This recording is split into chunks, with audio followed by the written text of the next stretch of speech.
What's up, everybody? I'm Candice Evans, and today we are going to discuss a topic that may be heavy and triggering to some. Have you heard of Centoya Brown? She was a young girl who was a victim of sex trafficking, and after years of being raped and abused by an adult male who was described as her pimp, Brown murdered the man. She was arrested, tried, and sentenced to life in prison. Brown was 16 at the time of her trial, yet was tried as an adult. Brown was 16 and Black. A recent study conducted by Georgetown University found that people view Black girls as young as 5 as more mature than their actual age. The U.S. Department of Education data shows that Black girls are suspended more often than girls of other races, and more often than boys. Other research shows that those suspensions are often triggered by somewhat subjective acts such as dress code violations. This is called adultification. Georgetown researchers also inferred that adultification may also lead to harsher punishment for Black girls in court. Black teens are 9 times more likelier to receive adult prison sentences than white teens.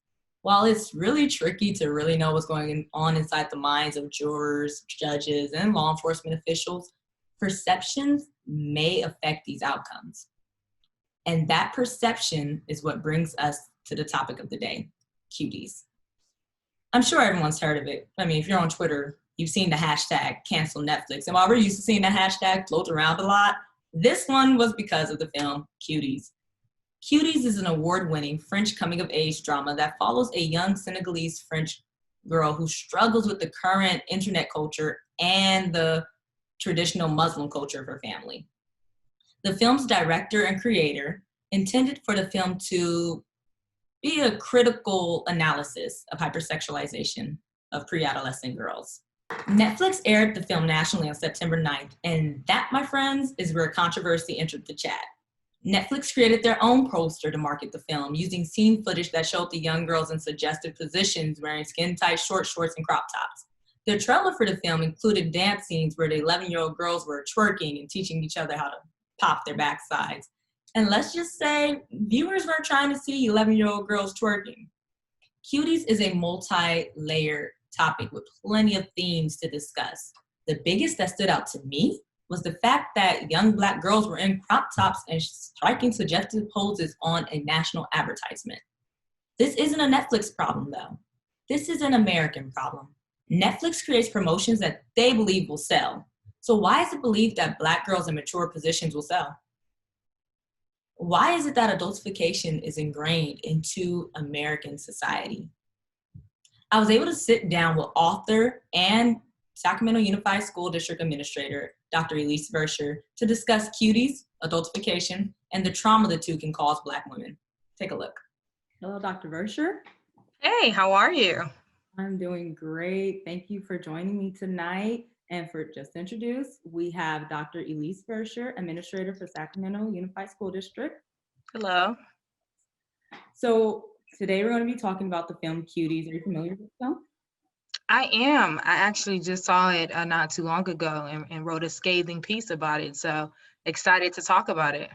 Definitely. There's so much controversy around it. So we're going to dive right in. What were your initial thoughts when you first saw the poster from Netflix advertising the film? So funny story, the first time I even heard about Cuties, I was in a district-wide meeting talking about anti-racism and equity within my particular school district. And an African-American administrator referenced how she was just appalled by the advertisement of Cuties. And, you know, it was like small children, borderline child pornography, and using this as an example to say, this is why we need to be committed to being anti-racist, because our Black girls see these type of advertisement like often, where it becomes internalized and then it becomes a self-fulfilling prophecy. And so I'm hearing this and I'm like, okay, let me hurry up and Google, what is this Cuties? And so when I saw it, again, I was in a meeting, and I had to turn my camera off to prevent me from losing my job because I was enraged. Definitely. So after seeing the film, has your opinion changed? Not quite. Although I think, and I will hope we will talk about this topic after this question, but my hope going in, I was trying to be as objective as possible. However, for context, I made sure my children were not present in the room. I have a daughter who's about to be 8 years old, and I was conscious of making sure she did not see this type of representation on Netflix or on her TV, even walking by. So I made sure it was late. And I tried to be as objective as possible. And to be frank, I think the advertisement was poorly designed and poorly executed, but I think it was intentional, right? However, the movie did not focus so much on the sexualization of Black girls.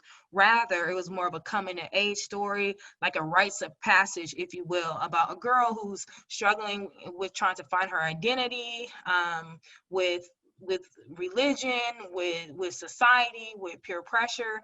And so I think if it was portrayed in that way, there wouldn't have been as much backlash. However, the scenes in which the movie, like the clips and the previews derived from, were still in the film, and I thought they were still egregious and disrespectful of Black girls and Black women. Why do you believe Netflix chose to use that scene footage as the film's poster as opposed to the original poster? So I think what's interesting is the dichotomy between the advertisement in France versus the American depiction of Cuties. When we look at, and I took a, holistic, I tried to take a holistic view of this film, right? Trying to be objective but critical. And so when I looked at the first advertisement of Cuties in France, it was just girls smiling. They had a little makeup, but nothing too over the top. And one could infer that the film would be about friendship and like this notion of like girl power, girlhood, coming of age, right? However, the American depiction was hypersexualized. It had the dance scenes, close angles of children's rear parts. And so I know American advertisers, or anyone really for that matter, any nation for that matter, they're going to depict what they think is going to lure in people and bring in consumers. And so this says really, what Americans think about Black children, that we are a consumable product, not humans with feelings, thoughts, and deserving of integrity, but something that can be consumed and taken advantage of and exploited for profit. And if we take that same type of ideology and look through, again, systemic racism, the history of slavery in this country, Black girls have been treated as women really forever in this country. And so this really brings me into like the 2016 study from Georgetown University, where scholars, they took a longitudinal approach to see how have Black girls been represented in the media in the span of 15 years. And it said as early as Black girls as early as 3 years old were advertised to be 6 times older. And so you think about that, right? Well, how would a 3-year-old be advertised 6 times older? And what they did was, the first thing would be the clothing selection for the 3-year-old would not be a common toddler outfit. They even had pictures in the study where toddlers, little kids, had like crop top shirts. Why does the toddler have a crop top shirt? Or the toddler, instead of having basic like stud earrings, would have hoop earrings. Little bitty details like that makes it so that we're desensitized to the fact that that is a child, or a toddler, and we're thinking, oh, this child should know how to read. And so we're going to treat them accordingly and dumb things down because we're thinking that they're stupid when really they're 3 years old. And so that same mindset and frame of thought is exemplified in advertisement for Cuties, in which the story of girlhood was just slandered and completely red herring, if you will. And the focus was about their bodies. It wasn't even about dancing, it wasn't even about the fact that the family was Muslim and she didn't want to be Muslim and she didn't want to fit into those type of norms, but it was about their bodies, the twerking, touching each other inappropriately. And it was just a shame that became the focus of this story. So being that the original story wasn't about the twerking, the dancing, but here we are talking about adultification, do films like Cuties do more harm than good? Absolutely.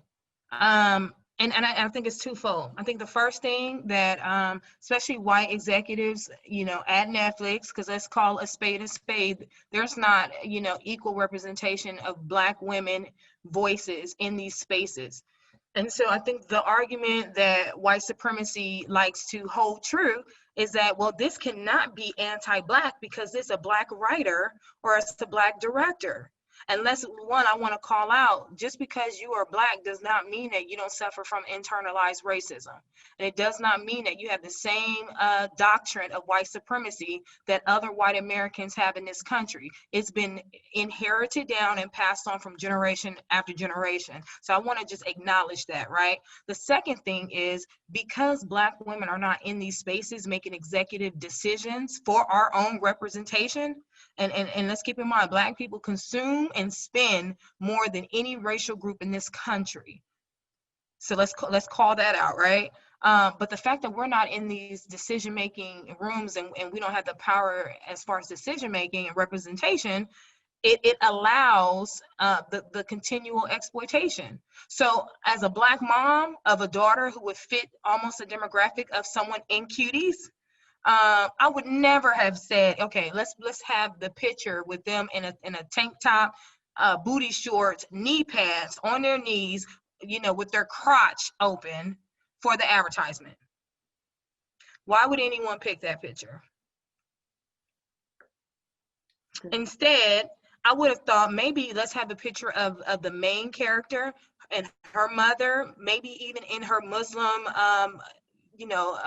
heritage clothing, and thinking through cuties and maybe even a question mark, right?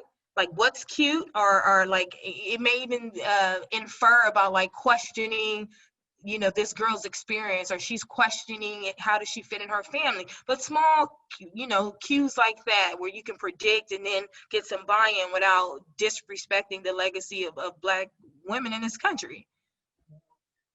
So how would you describe mass media's part in the adultification of Black girls? I think media is a representation of the thoughts, feelings, and ideas exemplified in society.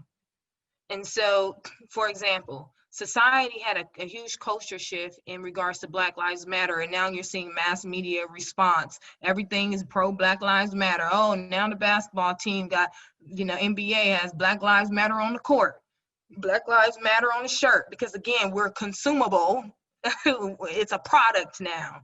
And so if anything is able to become a product, media's response is going to be to advertise it and exploit it to make some dollars. And so I don't think mass media can be 100% the blame, because they perpetuate what already exists. We are, of our society. So I think, especially when I tell my students, when they write essays or whatever, they're like, oh, society needs to change. No, you are society. So we as Americans are, everyday working Americans who do not say anything or don't do anything, who continue to consume when we know that we're buying into an exploited, system. It is our fault that these things continue to exist. For example, if Black people say, you know what, Netflix, we're pissed about how you represented us, we're pulling our dollars, we're not paying $17.99 again for your subscription, Netflix would have pulled Cuties within a day. They would have pulled Cuties. But we didn't do that. Our collective community did not do that, and we let those girls down. Do you believe that social media in particular plays a role in adultification? Everything is not necessarily black and white. It's like it's multiple layers, right? What's interesting, I think, with social media, especially when we're talking about Black girls, is that Black girls, and I would say children, period, should not partake in social media. And so that becomes a home issue, that becomes a community issue. The fact that we allow, and by we, I'm not including myself, because my children are not allowed to have a smartphone or a phone at all, because it ain't cute. But we allowed our children prescribe to being adults. We've given them autonomy over themselves as adults.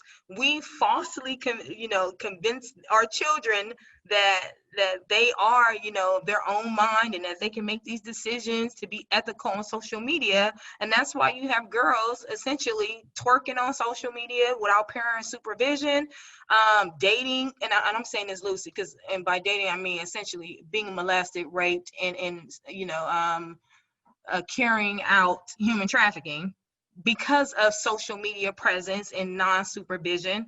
And so the role of social media is twofold. We are responsible for our children. We are responsible for their conduct on social media. But let's say we're not even talking about children on social media, grown adults on social media, looking at cuties and liking cuties. And I've seen comments where both men and women try to justify the depiction of Black girls in the movie Cuties by saying, well, this isn't a race issue because we have toddlers and tiaras. And my thing is this: why do we allow toddlers and tiaras to even have a platform? And it's that same notion of, the sexualization of children. I know I said a lot, sorry. Great conversation. So going back to it, the change has to start with us as society, because we are society. When you look at how toddlers and tiaras, even 16 and pregnant, and now we have Cuties, how these shows were popularized and became a norm in our society, and within the Generation Z in particular, growing up, this was all we had on TV. It was everywhere. Why do you think our society fails in protecting children, especially protecting girls from these realities? I think, we can talk through the history of this country with how girls have been treated. And even if you want to bring a racial lens into this, Black men were able to vote even before white women. And so it just shows you in the caste system of American democracy, quote unquote, or American society, that women in particular are less protected, even white women. And so, of course, sexism is the root of it. Misogyny, is an effect of it. But I think women in particular, because we look at demographic statistics, there's just as many women in America as there are men, and in fact I think we're like 3% more. We have bought into the same doctrine, and then religion has been a very oppressive tool to keep women subservient and submissive. And America is majority Christian nation. Even if you look at Islam, if you look at religions across the spectrum, most see women as a second-class citizen and treat us accordingly. And so when we talk about not protecting, which is so, I'm trying not to go on a tangent, but it's so mind-boggling, because if you think that women are less than men, and men are stronger and supposed to be the protectors, then why are they the ones exploiting women and girls? If you think about it that way, right? That's the $1 million question. So going into those internalized issues, and then we see it within media, as our generations, I feel like every generation has the prior generation in front of them to be more educated, because they can learn from the prior generations. And now we're seeing certain actors, musicians being held accountable for the very things that we're talking about. And it's still a pushback. When we look at the case of Robert Kelly, within the Black community, you'll have Black men and Black women defending his actions. Why can't we change? Why do you feel like that change isn't here yet? Well, I think the first thing, especially because you referenced Robert Kelly, I'll take it back to Bill Cosby in a second. But the issue with Robert Kelly is because when you see Black girls treated as less than in your neighborhood, and then it's reflected in TV constantly, the images, you don't see them as having value. And if something is valueless, why should it be protected? No one protects a penny, but $100 bill on the floor, you're going to put in your wallet, you're going to put it in your purse, you're going to make sure it's tucked away because it has value and meaning to you. So that by itself kind of explains why Robert Kelly has been able to slip and slide in his pedophilia and monstrosity throughout decades. And I think the reason why some Black women defend R. Kelly is because they recognize that they too have been abused, have been overly sexualized, and because they feel that they've survived it and they've normalized that trauma, you know, it's easy to then want to defend and deflect versus doing the internal work to heal and call a spade a spade. And so, like, I have a friend in particular who I know was sexually abused in high school, and she is the biggest R. Kelly fan. If she lived in Chicago, she'd be out protesting right now talking about free R. Kelly. But it's because it's harder to peel back those layers of trauma than it is to defend and deflect. I will say the same thing with Bill Cosby. Because of the poor representation of Black men as leaders and providers and dignified family men, Bill Cosby was all we had as a community of a strong Black man who's educated, who's wealthy, but still lives in Brooklyn with his Black wife, not his mulatto wife, but his dark-skinned Black wife and their children in the same home. And so when a whole lot of women came out against Bill Cosby, it became this notion of us versus them again, because to be frank, the majority of those women were white. And because of the terrible race relations in this country with white women weaponizing their genitalia and calling rape when there was no rape, the Black community felt that they needed to defend R. Kelly. It wasn't until Beverly Johnson, a Black model, came forward saying that Bill Cosby did the same thing to her, that more Black women were open to the idea of protecting and joining this Me Too movement. So it's a messy situation. Okay. You're highly accomplished within your field, but before any of your accolades, you are a Black woman. Growing up, have you witnessed young Black girls or face the harsh punishments because of adultification? Oh, absolutely. It's a running joke. So I graduated from Crenshaw High School. It's a running joke when I was like planning our 10-year reunion that, are we going to invite certain teachers because they felt like they were a part of our class because they were quote unquote dating a lot of my friends or a lot of my peers. And that was common, so common, even down to the principal at the time, hitting on girls. Our counselors were hitting on girls. So it became so normalized that as adults, now years and years and years and years after high school, we're like, oh my God, I can't believe how messed up that was and how normal it was. So absolutely. I've had friends who have posted memes on Facebook, especially when R. Kelly, that whole Surviving R. Kelly came out, where they said, most of you girls were fast and you didn't want to give us any play when we were the same age in high school, but you wanted to be with the drug dealer who was, 5 or 6 years older, meaning someone who was in like their early 20s. And my thing is this: the children cannot consent to adult relationships. And so again, instead of calling out that quote unquote drug dealer who was 5, 6, 7, 8, 9, 10 years older, you rather turn the foot on the child and hold the child accountable. The child who is supposed to be protected by the pedophile. So again, it's easier to defend and deflect than it is, to hold people accountable. In that same sense, did you or any of your friends face harsher punishments during school because of being a Black girl at the time? Absolutely. I can say all the way up until grad school, I've always been accused of plagiarism. Always.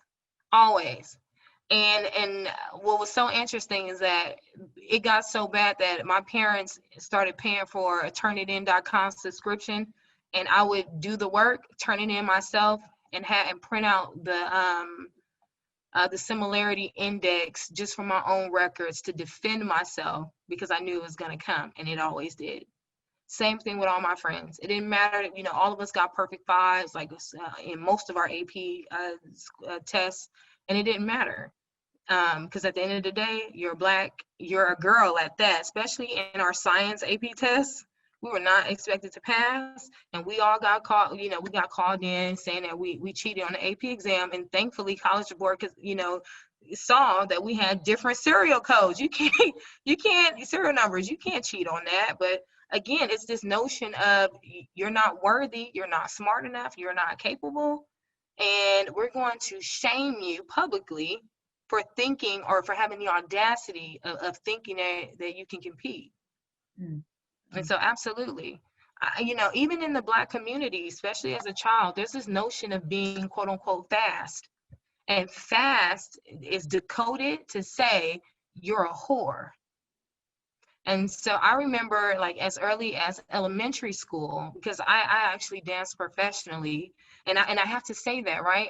A white child can just say that they dance, and there's no innuendo. A Black child, if you're in the community and you say you dance, the running joke is, oh, on a pole. And so you always have to preface it with saying professionally, or, you know, I study at the Dance Theater of Harlem. Like, you have to always say that to show that you have merit and your skills are valued, right? And it's a burden to live like that. But so I danced early, right, in elementary school. And I remember being sexualized, you know, by family members, like with my dancing. And even when I started dancing classical ballet, it became, oh, you think you're white now, you know, you're gonna lose your soul, you know, the soul dance and the hip hop. And so then that becomes another layer where when I dance, you know, if I twerk, if I'm shaking my butt, then the community accepts it. But if I don't do those things, now all of a sudden I'm other than, and I'm not included in the community. And so that's something else that's a burden for Black girls. I'm so sorry you had to go through that. Thank you.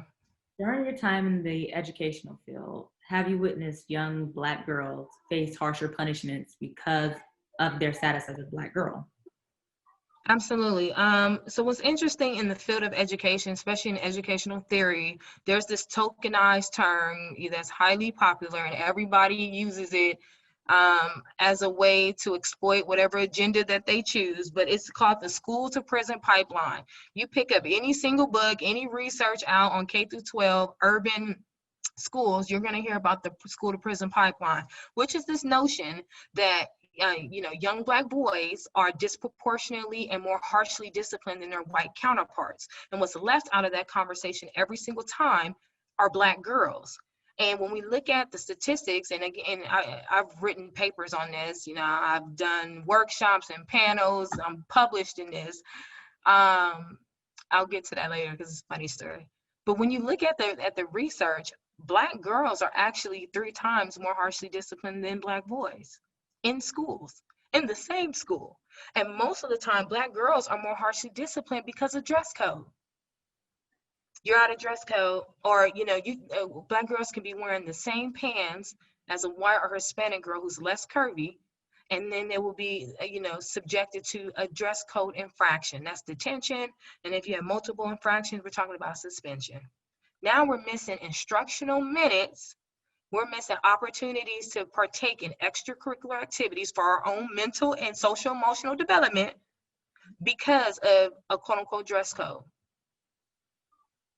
So yes, Black girls are more harshly disciplined. And I chuckled earlier because I said that's a funny story, because I did a presentation for my district about, you know, the hypersexualization of Black girls with the dress code, and how this is the continuation of the school to prison pipeline. And the first one to try to silence me during this presentation, and mind you, I spent 3 years doing this research, right? So I did qualitative research, and then so it was a mixed method study, mostly qualitative because I wanted high school girls like testimony about their experience with being, you know, hypersexualized and the infractions with dress codes, how they were publicly shamed and humiliated by campus monitors. For example, hey, you come over here. Why you got your titties out? Like loud like that, like totally dehumanizing accounts from Black girls in our district. And so after reading all of the testimonies, I put together like a video montage where you can actually see the girls explain their trauma, right? A man then says, well, why does it always have to be boys versus girls? You know, Black boys, you know, they get penalized for the dress code too, for sagging. Can we have our moment, please? Like, this whole presentation is about Black girls. And again, when we talk about a focused intention on equity for Black girls, the conversation always finds a way to shift, and it irritates me. In your opinion, why are young Black girls prone to being adultified compared to their white classmates? The history of slavery. And I know, you know, that brings some irritation, especially to white viewers, because they have the privilege to say, aren't you supposed to just get over it, it happened so long ago, get over it. But it's true. You know, Black children were treated as adults, were forced to procreate as soon as their cycles, you know, started. Most started around age 9 or 10. They were forced to have children around the age 9 and 10 in order to keep, quote unquote, employees. So in order to keep people enslaved. And so that type of I'll call it womb genocide, because that's what it is. I mean, they kill Black children's wombs in order to make a profit. That type of, you know, human trafficking, that's a nice word that you want to say, but it's rape and kidnap. That type of process and systemic, you know, trauma, it gets passed on throughout generations.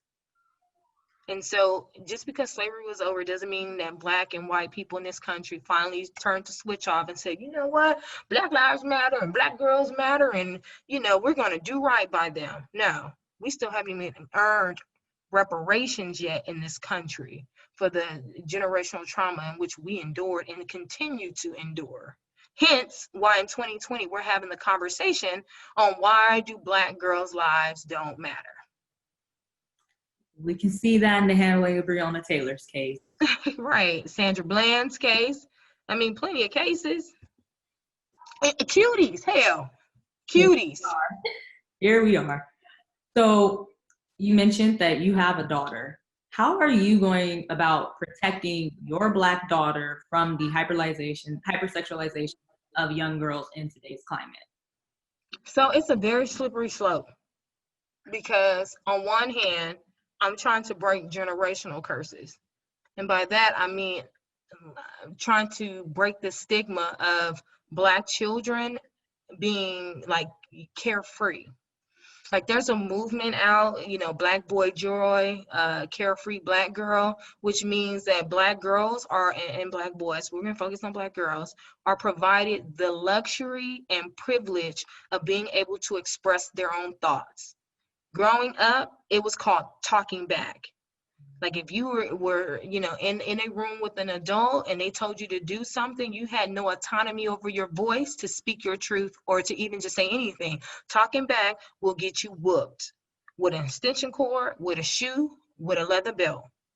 And so in my home, you know, I allow my daughter to talk back and to speak freely because I care about her thoughts as a human. I care about her emotions.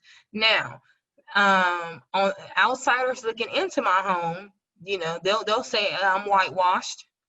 You know, they'll say, oh, your child has no manners, and which is so odd because my daughter would say please and thank you. She'll ask for permission.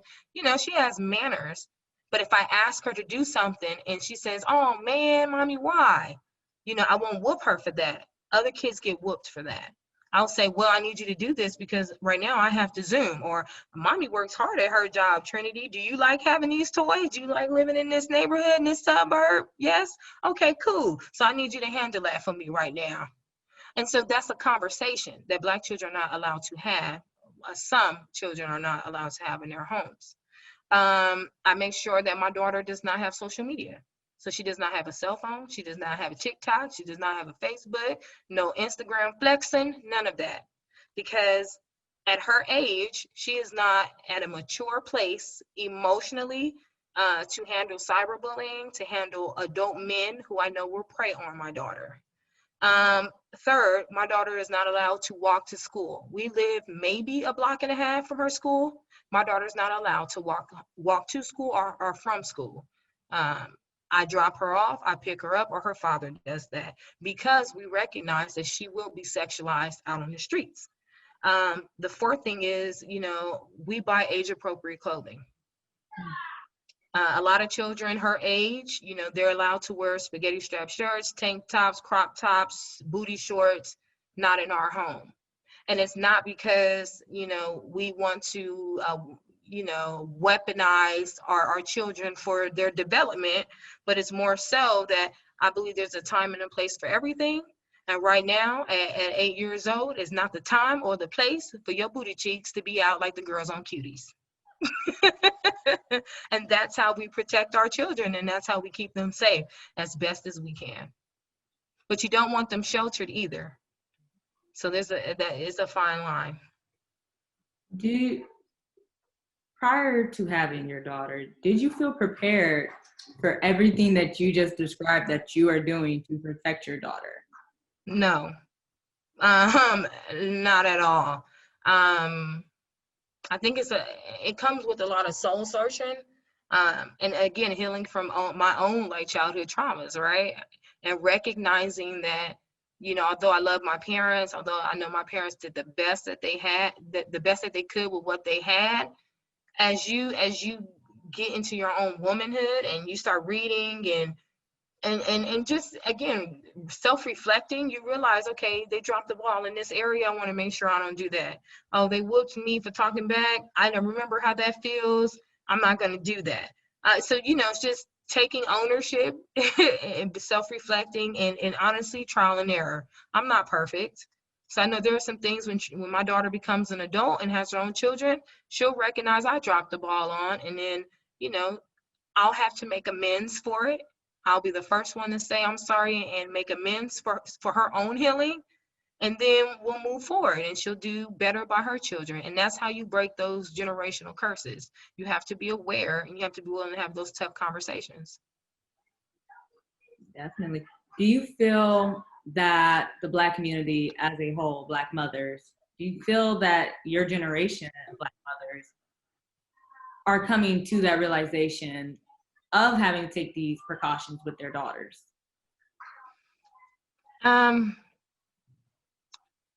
So I think to answer that question fully, I have to acknowledge that I do have privilege. I come from a different privilege. And what I mean by that is, I went to Crenshaw High School. I grew up in South Central. I grew up in the hood, okay? And so growing up, I didn't have, economic autonomy like I do now. My children, they live in the suburbs, they live in essentially a gated community. They are in a top performing public school where, again, there's no low income students. Me and my husband together made close to $300,000 a year. Our level of privilege is different. So when I hear do you think this generation, I can't speak for my generation, but I can speak for my Black friends who have the same type of credentials as I have, the same 2-parent household income as I have. We are at an awakening, but it's because we can afford to be at an awakening. I can afford to come in and work at 10 o'clock to make sure that I can drop my daughter off and that I can pick her up anytime, that I can go to her school and check in and pop in anytime. I can afford to do that. Most women, especially most Black women, are paid significantly less than their white counterparts. The pay gap is real. So they cannot afford to take their kids to school. They can't even afford during the COVID-19 pandemic to stay home. I'm home every day. So I can distance learn, with my child and make sure she's set up for success in ways that they cannot. And so, that brings another layer in this conversation about income. A lot of Black women, they have to work multiple jobs. because they don't have the family structure that, gives them, any type of reprieve. It's hard to keep a child safe when you have to work multiple jobs and you have to be out of the house. And they like to call that an essential worker, but really it's because we don't want to pay women the way we pay men for the same job. And so it continues the cycle of Black girls being unprotected. So to wrap up, would you recommend Cuties to a Black parent who's raising a daughter? No. I would not. With all that said. With all that said, no. So I'm sorry, I can never just answer just one way. I think about it multiple ways. That's how my brain works, okay? Income's important in this conversation. So with Cuties, I knew it was going to be a hot mess when I looked at even the title of the name. A cutie is supposed to be like something that's attractive for a young woman. No way, shape, and form does that. You look at the definition. Cuties is literally, an endearing term for an attractive young woman. That's the Webster's definition. And so nowhere should a child even be called a cutie. That by itself is hypersexualization. So I already knew going in, like, this is going to be some BS. And then the poster didn't help, the advertisement didn't help, so I knew, right? So would I tell a Black mother to watch this movie? Absolutely not. And the reason why is because if she has Black children, they may be around and they may see an image that'll be damaging. That's one. The second thing is because Black women watching this is going to feel how I may have felt, which was absolutely appalled and then disappointed.